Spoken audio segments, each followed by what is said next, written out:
வடக்கு சிம்மம் மகம். இங்கே ராசியினுடைய அதிபதி சூரியன், நட்சத்திர அதிபதி கேது. இங்கே சூரியன் கேது தொடர்புகள் இருக்கும். மகம் 4ஆம் பாதம் என்பது மேச அம்சத்திலே கடக அம்சத்திலே சந்திர பகவான் இருப்பார், அங்கே ஆட்சி வருவார்.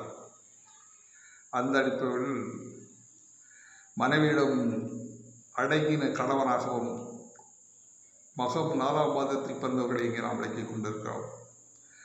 மனைவியிடம் அடங்கின கணவனாகவும் சரும வியாதிகளை கொண்டவனாகவும் சீலமுடையவர்களாகவும் ஸ்திரீகள் பேச்சுக்கு அதிகமான மதிப்பை கொடுப்பவர்களாகவும் வசியப்படுத்தக்கூடிய மதுரமான பேச்சுக்களை கொண்டவர்களாகவும் இருப்பார்கள் என்று சோதிடர்கள் கூறுகின்றனர்.